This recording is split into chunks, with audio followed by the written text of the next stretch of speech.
ছবি দেখিয়ে সাকিবকে কাঁদলেন মা, বললেন অপুকে ছাড়া তুই আর এমন মেয়ে পাবি না। নীরব সাকিব।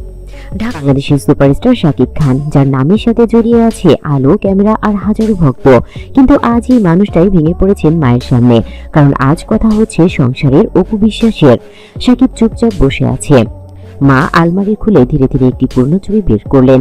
এই ছবিটা শুধু একটা ছবি নয়, এটার ভেতরে লুকিয়ে আছে একটা সংসারের ইতিহাস। মা কাঁপা কণ্ঠে বললেন, দেখ সাকিব, এই মেয়েটাকে দেখ। সংসার করার জন্য এমন সুন্দরী আর ভালো মেয়ে তুই কোথাও পাবি না।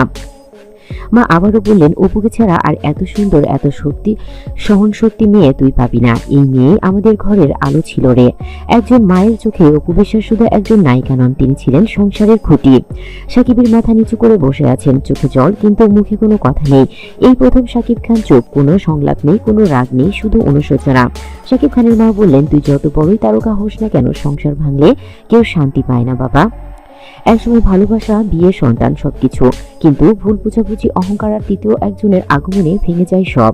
সাকিব খানের মা বলেন, অপু তোর জন্য কত কিছু সহ্য করেছেন, তুই কি জানিস?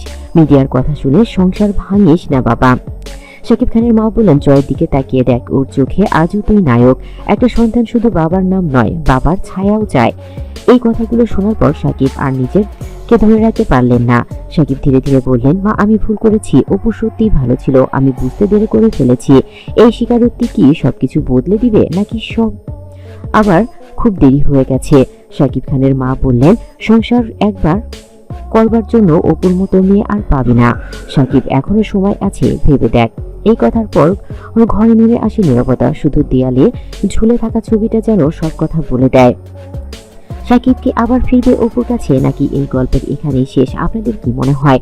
এদিকে সাকিবের মায়ের এই কথাগুলো শোনার পর সাকিব মনে মনে চিন্তা করে, মা যেটা বলছে আসলেই ঠিক। আমি যেটা ভেবেছিলাম সেটা একদমই ভুল। অপুই ছিল আমার জীবনের রানী। আমি বুবের কারণে তাকে দূরে ঠেলে দিয়েছি, কিন্তু আমি চাই না আর দূরত্ব। আমি এবার অপুকেই ঘরে নিয়ে আসবো। মা, আমি তোমাকে কথা দিলাম, এবং তোমাকে আর কোনোদিনও কাঁদতে দিব না। তোমার নাতি এবং তোমার ঘরের লক্ষ্মী আমি আবার আমার এই বাড়িতে নিয়ে আসবো। তো বন্ধুরা, সাকিব খানের এই কথাটি শুনে আপনাদের কেমন লাগলো অবশ্যই কমেন্টে জানাবেন। আর ভিডিওটি ভালো লাগলে লাইক, কমেন্ট বেশি বেশি করে শেয়ার করবেন, এবং আমার চ্যানেলটি সাবস্ক্রাইব করে পাশে থাকা বেল আইকনটি অন করে রাখবেন। ধন্যবাদ সবাইকে।